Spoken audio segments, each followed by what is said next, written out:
मैंने अपनी पत्नी के जन्मदिन पर उसे गुड़िया तोहफे में दी।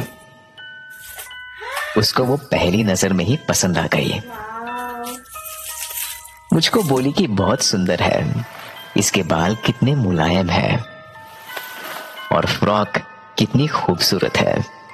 वो कभी भी उसे अपनी नजरों से दूर नहीं होने देती थी। दिन में वो उसे मेज पर रख देती ताकि घर की सफाई करते समय वो उसे देख सके। रात के समय वो गुड़िया बिस्तर के बगल में बैठी अपनी बड़ी बड़ी नीली आंखों से हमें सोते देखती रहती। लेकिन मेरी पत्नी का गुड़िया के प्रति प्यार जल्द ही बदल गया। मैंने ये महसूस किया कि कोई बात मेरी पत्नी को परेशान कर रही थी। मैंने बेशक उससे पूछा कि हुआ क्या है, पर उसने मुझे पहली बार में नहीं बताया। बस बोली कि ऐसी कोई बात नहीं है। लेकिन दिन पर दिन उसने मुझसे बात करना कम सा कर दिया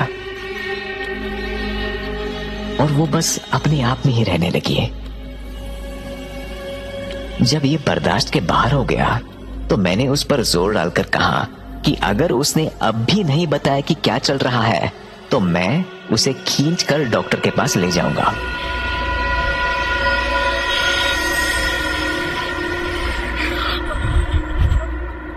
वो आखिरकार टूट गई और रोते हुए बोल पड़ी।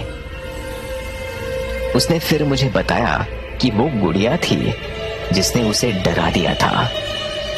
वो बोली कि उसे लगता था कि गुड़िया उसको लगातार देखती रहती है। कभी कभी तो ऐसा लगता है जैसे वो हिल रही है। ये सुनकर मुझे थोड़ी चिंता हुई और मैं गुड़िया को देखने गया।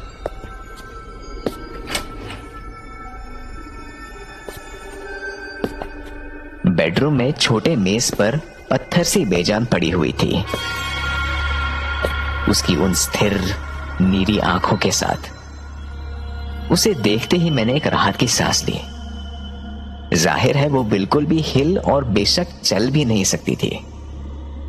मैं जैसे ही वापस जाने के लिए मुड़ा, अपनी तिरछी आंखों से मैंने गुड़िया में एक हल्की सी हलचल देखी।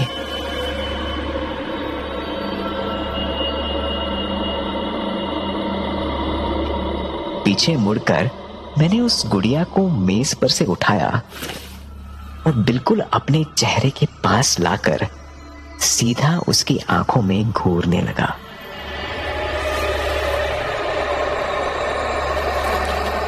कुछ तो हिल रहा था। मैंने ध्यान लगाकर और करीब से देखने की कोशिश की।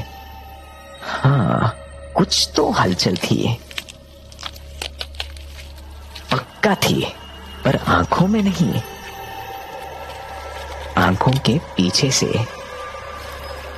इससे पहले मैं कुछ समझ पाता, उसकी आंख एकदम से फट गई और उसमें से निकले 10 लपलपाते चिपचिपे रेंगने वाले कीड़े।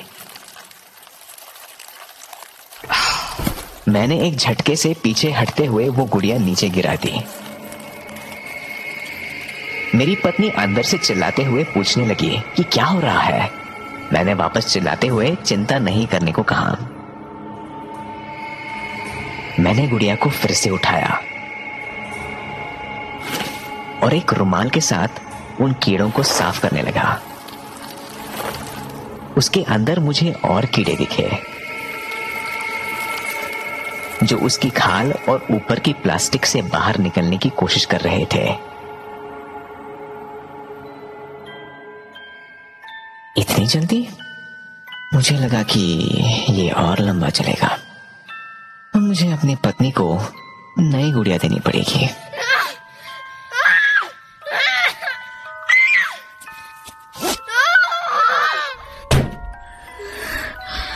लेकिन इस बार लड़की को गुड़िया के अंदर मार कर नहीं, जिंदा डालना होगा ताकि वो लंबे समय तक चले। इस गुड़िया को फेंकते वक्त मुझे मेरी पत्नी की वो बात याद आई कि उसे हमारी पड़ोसी की छोटी बच्ची शालिनी के सुनहरे बाल कितने पसंद है। उसकी भी तो नीली आंखें हैं ना।